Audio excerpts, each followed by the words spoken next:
Who won today? Defense by 1, 36-35. Very good. Was it a come from behind victory? It was come from behind.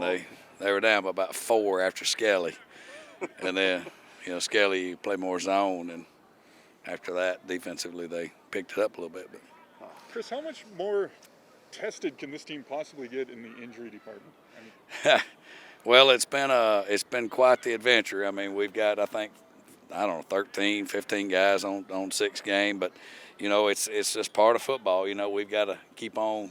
The games are scheduled, so whoever's there, we've got to play.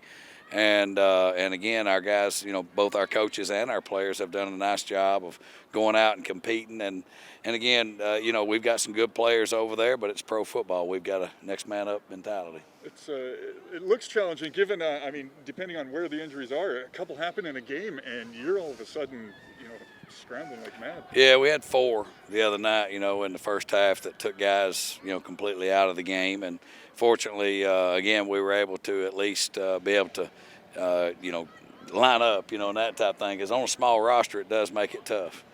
We did a count, but I'm just curious, how many names you had penciled in as starters coming out of training camp are injured right now?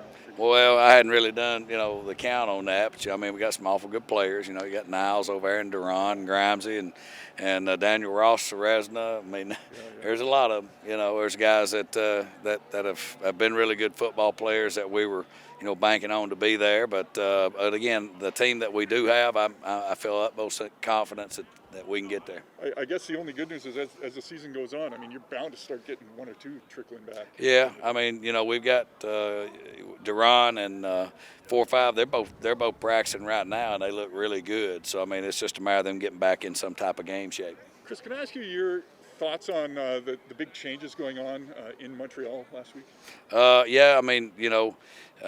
Danny's been a real good coach and GM in this league before. He's battle tested, and again, I thought Kahari did a real nice job, and Barron did a real nice job. So, they'll find their spot in the league. There's no doubt.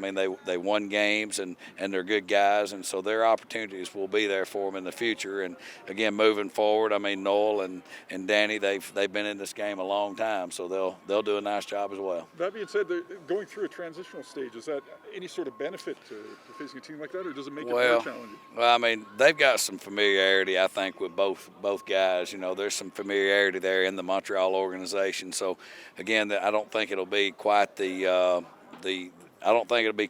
dynamic, change that a lot of people think it might be. I'm wondering from an offensive perspective, you saw Kahari's offense the last time they played. Yep.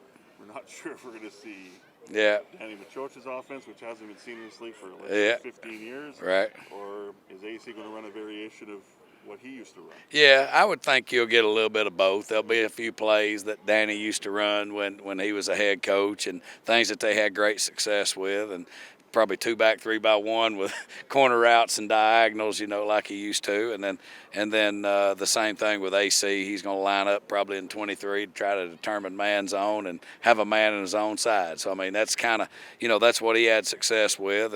And then Trevor will be very much involved. I would assume like AC was included when he was there. Yeah, and Trevor gets the ball out fast. Yeah. Like what you saw last week. That's right. He does a real nice job of knowing where to go with the football and what concepts and the ball should go where.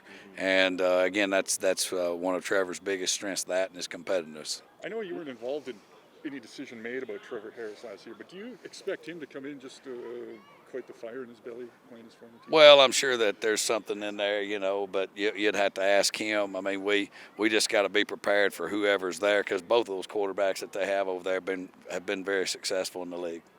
When we were in Hamilton, we were talking to Orlando about getting Colin Kelly and saying, you got an old lineman, but you also got some of the playbook, dude. And he kind of said, that never works out the way you think it does, or what you think it would. Do you get some of that with Trey Watson a little bit? Have you talked to him a little bit about You know what? We've not even had a conversation about it. It's because like you just said, you can get very little from that type of thing. You got to go out and play the game, and we're going to simplify the playbook in all 3 phases and go back to training camp and let's see if we can restart this thing, let our guys play. I was just talking to Trey. He seems pretty excited to get back on the field. Not just the situation in Montreal, but just to be played, place where he's wanted, and sounds like you're really excited to get back in. Yeah, I mean, he's a pro. You know, he's a guy that loves the game, and literally he once he found out that he was cut, I got this phone call, and he was in like Boston, and then by 8:30 the next morning he's in Edmonton. So I mean, he you know, and he had to drive back to Montreal to fly out of there. So I mean, he's a guy that loves the game. He wants to play. He does nothing but study up in the film room and out here on the field. He's not a real loud guy, but he certainly does fly around. All right, see ya. Thank you, sir.